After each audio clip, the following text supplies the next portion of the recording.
कि जो बाकी जो बचते हैं रिटर्न के, रिटर्न एग्जाम्स का इवैल्यूएशन जो है ना, वो जो हम लोगों ने जो असेस किया था शुरुआती दौर में, उससे कहीं ज़्यादा टाइम लग रहा है नए सिस्टम से काम करने का। नए सिस्टम में काम करने में और कोई बात नहीं है, नयापन होने के कारण से लोग यूज टू नहीं है कंप्यूटर पर काम करने के लिए, इसलिए विलम्ब हो रहा है। आप समझ सकते हैं कि हमारे कई एक्सपर्ट्स जो सीनियर सिटीजन्स हैं और कंप्यूटर के स्क्रीन पर 4-4 घंटे 5-5 घंटे काम करना, किसी लोगों को आँख में प्रॉब्लम भी आ जा रहा है, दर्द हो जा रही है, ऐसे कई लोग हैं। और दूसरा कि उतने कंप्यूटर सेवी नहीं होने के कारण से उसका पन्ना पलटना, प्लस हमारी कॉपीज जो मुद्रित है वो अभी कंप्यूटर ऑन स्क्रीन इवैल्यूएशन के हिसाब से वो मुद्रित नहीं थी। वो प्रिंटिंग जो था वो नॉर्मल तरीके का प्रिंटिंग था। उसमें हमारे क्वेश्चंस जो हैं वो एग्जैक्टली पेज नंबर 2 से 5 होंगे, ये क्वेश्चन नंबर 1, ऐसा कुछ नहीं था। कोई भी कैंडिडेट किसी भी पेज पर आंसर लिख सकता था। तो इसके कारण से क्या होता है कि जब स्कैन कॉपी होता है तो उसको पेज पलटना पड़ता है कि मेरा वाला क्वेश्चन जो है वो कहाँ पर है, टाइम लगता है। तो इसके कारण से जो इन सब कारणों से हमारे जो रिटन एग्जाम्स के जो हैं वो थोड़ा डिले होगा।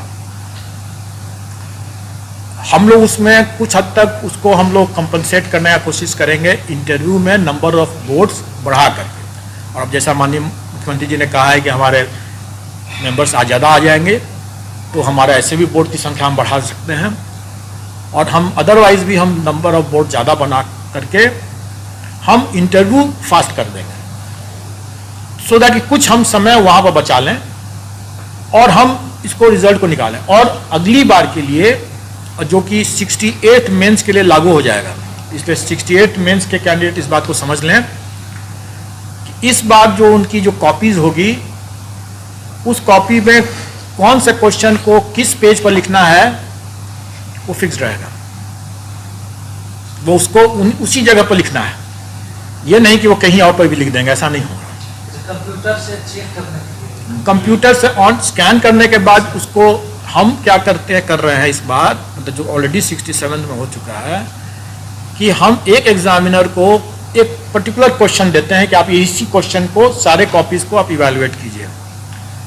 अब चूंकि इस कैंडिडेट ने किस पेज पर वो क्वेश्चन लिखा मालूम नहीं है, तो उसको तो हम एग्जामिनर को हम पूरी कॉपी स्कैन कॉपी दे देते हैं, वो उसमें से पन्ना पलट कर देखता है कि उसका वाला क्वेश्चन किस पेज पर है। टाइम लगता है उसमें।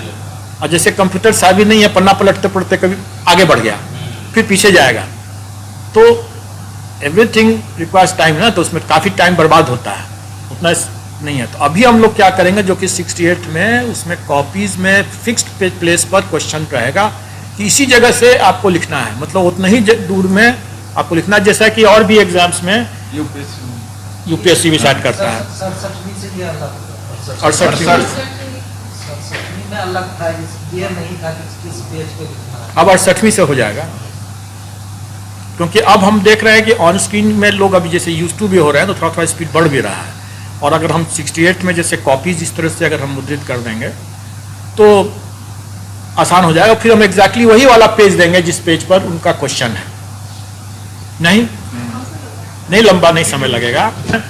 वो 67th मेंस का कॉपी का इवैल्यूएशन कर रहे हैं, 30 से ज़्यादा लोग, और उसमें से ज़्यादातर उसमें जो हैं अब समझते 24 लोग के आसपास करीब जो होंगे, 12 दोनों में शायद 24 लोग जो होंगे खाली GS1 और GS2 को देख रहे हैं एक साथ।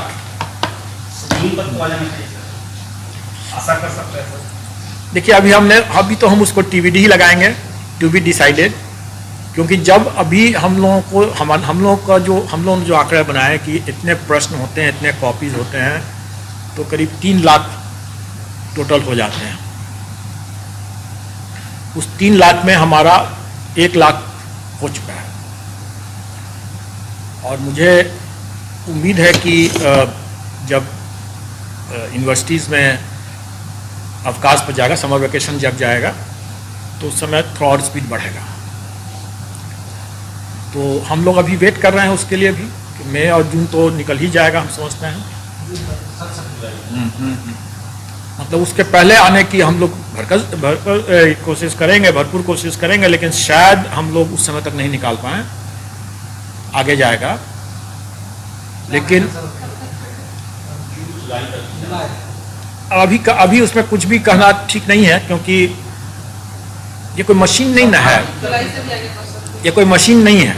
हम लोग को नहीं, अगर आप लोग अगर इस बात पर अगर आप लोग अगर एक पब्लिक ओपिनियन बनाएं, तो हम आर्टिफिशियल इंटेलिजेंस से हम एआई टूल को यूज करके हम जांच करवा देते हैं।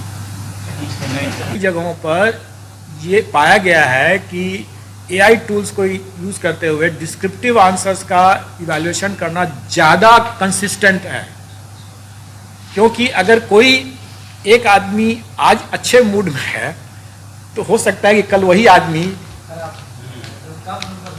इसलिए एक ह्यूमन टेंडेंस जो बात होती है ना, उससे ज़्यादा कंसिस्टेंट एक कंप्यूटर होगा।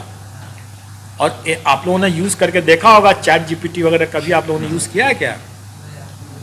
यूज़ करके देखिए। वैसे तो उसको यूज़ करके यूपीएससी में फेल मारता है, वो यूपीएससी के क्वेश्चंस के साथ चैट जीपीटी में गया तो लोग फेल मारा। लेकिन चैट जीपीटी को आज के तारीख पर दिखा दिया उसने कि एआई टूल्स को यूज़ करके कितना लेटर लिख सकता है, प्रोजेक्ट रिपोर्ट बना सकता है, कोई चार्टर्ड अकाउंटेंसी का काम कर सकता है, आपका कुछ भी। आप अपना ऐसे लिखने का जो है ना, लोग जो कैंडिडेट्स जो प्रैक्टिस करना चाहते हैं वो शायद चैट जीपीटी से ऐसे का भी प्रैक्टिस कर सकते हैं।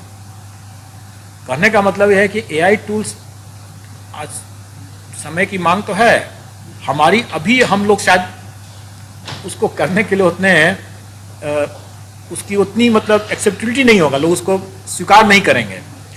लेकिन ऐसा नहीं है कि यह असंभव है, और ऐसा यह भी नहीं है कि ऐसा उपयोग में नहीं लाया गया है।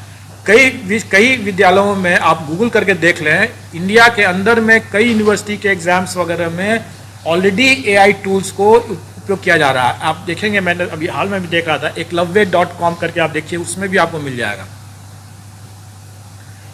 कई जगह पर मतलब इसको लोग इस्तेमाल करना शुरू कर दिए। हम लोग अभी नहीं कर रहे हैं, क्योंकि अभी उसकी लोग उसको मानेंगे नहीं, स्वीकार नहीं करेंगे।